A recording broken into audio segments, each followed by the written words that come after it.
Hi, ma'am. Well, as it's been stated, there is limited funds, as and and programs are being cut here in Hamilton. I'm a paraplegic 12 years now, and I didn't need it up until 3 years ago when my disability got a little more disability like, and I needed housekeeping services, and they had them when I first became paraplegic, and I found out that the federal or the provincial government, excuse my misspeak, cut the program in 2011.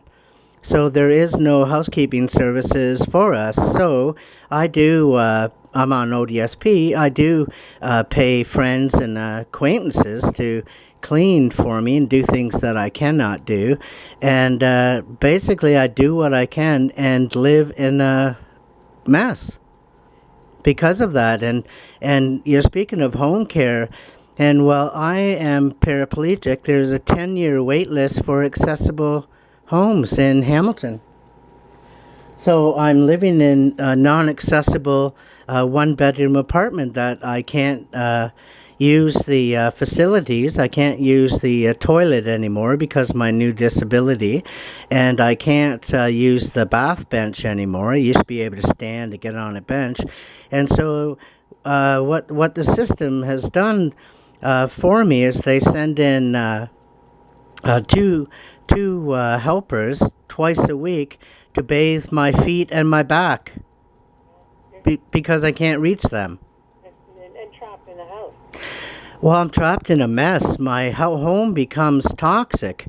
I burn myself because it's a stove made for an able-bodied person, and it's not a disabled stove. So I burn myself probably once every 10 days, roughly. Just everyday cooking. Michael, it sounds like this is a horrible situation. What would you like to have done? Well, we need more funding, and we need it to be prioritized, ma'am, and which is why I've recently begun a series of crawl-ins. Have you heard of them? A group of what? A series of crawl-in. Okay.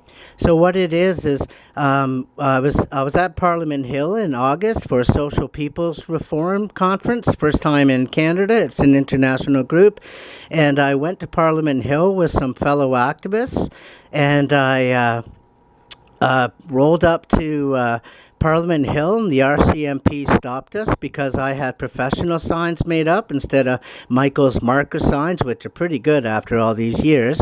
I've been an activist, but so I had some professional ones done, and so the RCMP stopped us and told us we couldn't go to the front doors where I was planning my action, and told me I can go back to the steps down below.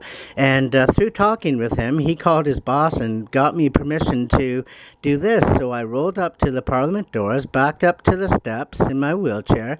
My friends helped me out of my wheelchair while we videotaped me crawling to the front doors. When I reached the front doors, I picked up one of my signs, and it said, "My Canada Cares."